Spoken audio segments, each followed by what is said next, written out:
दुनिया में हम सब कितना भी अकेला क्यों न हो जाए, लेकिन हमारे अंदर आत्मबल या आत्मविश्वास है तो हम सब कुछ भी कर सकते हैं। बुद्ध कहते हैं कि एक आत्मबल ही है जो आपको आपके मंजिल तक पहुंचाता है, क्योंकि जब सब कोई आपका साथ छोड़ देगा तब आपका आत्मबल ही आपके काम आएगा। बुद्ध एक बात और कहते हैं कि हमारे अंदर जो पावर है उसे कोई बदल नहीं सकता, न ही घटा या बढ़ा सकता है। जब कोई व्यक्ति इसे अच्छे से समझ लेता है तो कभी भी किसी भी सिचुएशन में किसी से भी नहीं डरता। अगर आप अपने अंदर सेल्फ पावर बढ़ाना चाहते हैं तो आपको आध्यात्मिक होना पड़ेगा, क्योंकि इन्हीं के जरिए आप हर चीज हासिल कर सकते हैं। महात्मा बुद्ध यह भी कहते हैं कि हम सब के अंदर जितनी भी शक्तियां हैं उन्हें नष्ट नहीं किया जा सकता, न ही बनाया जा सकता है। वह तो शांत हैं, बस उन्हें जगाया जा सकता है। बुद्ध कहते हैं आपकी बाहरी स्थिति कैसी भी हो, आप कितने भी बुरे स्थिति में क्यों ना हो, लेकिन आपकी आंतरिक शक्ति मजबूत होनी चाहिए, जिससे आपको दोबारा से लड़ने में सहायता मिलेगी। क्या आपने कभी सोचा है बुद्ध आखिर क्यों सारे सुख सुविधाओं को छोड़ दिए? क्या उन्हें यह अच्छा नहीं लगता था? दोस्तों, ऐसी बात नहीं थी, बल्कि वह लोगों का भला करना चाहते थे, जिससे वह अपने आप को कष्ट दिए।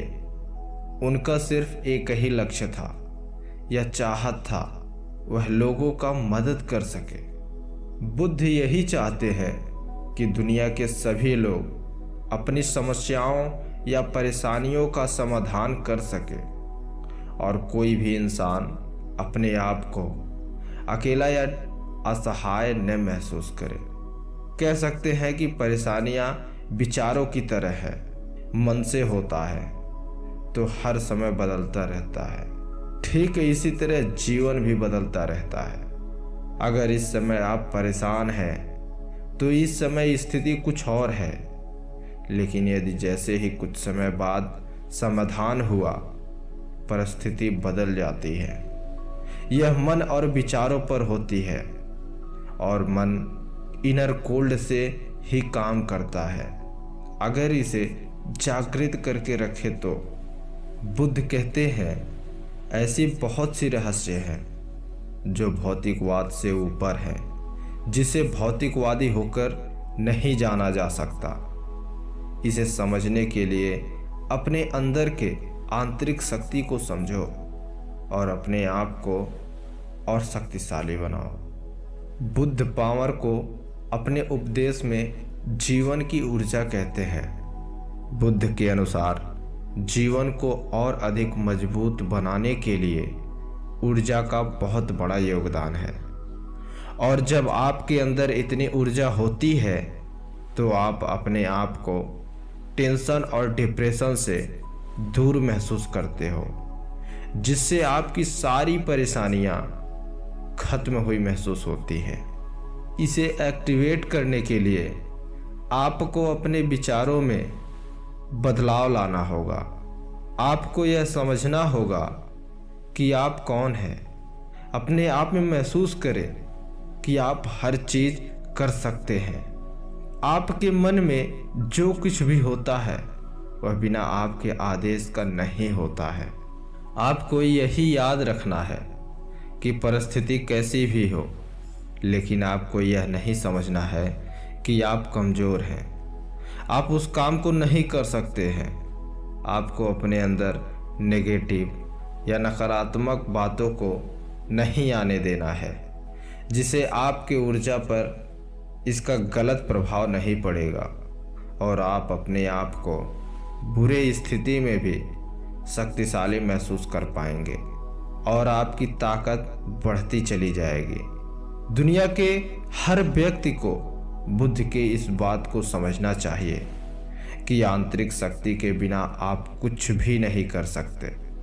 बुद्ध हमेशा से कहते थे कि हम सभी के पास इनर पावर और इमोशन जैसी ऊर्जा है, बस इसे एक्टिवेट करने की ज़रूरत है।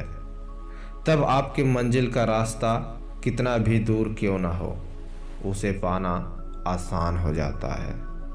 कहते हैं कि कुछ व्यक्ति ऐसे भी होते हैं जिनके अंदर पहले से ही इनर पावर और इमोशन जागृत होता है, लेकिन यदि उसे वह लोग और भी जागृत कर लें तो उनकी जिंदगी और आसान हो जाती है। जब भी आप कोई काम करते हैं, अगर उसमें आपको तुरंत सफलता नहीं मिलता तो इसमें घबराइए नहीं। यहाँ अपने इनर पावर को जागृत करिए, अपने काम को समय दीजिए, यानी यह कह सकते हैं कि धैर्य रखिए, जिससे आपको उस काम में सफलता मिलेगी। भगवान बुद्ध कहते हैं, जब मैंने अपने जीवन में बुद्धत्व की प्राप्ति चाहा था तो मुझे भी कई सालों तक इंतजार करना पड़ा, और वहाँ इनर पावर ही था जिसकी वजह से मैं हासिल कर सका। हमने भी बहुत सी कठिनाइयों का सामना किया, हम भी कई दिनों तक भूखे रहे, फिर भी हम कई बार असफल हुए, लेकिन हमने हिम्मत नहीं हारी। यह हो सका तो सिर्फ हमारे इनर पावर की वजह से।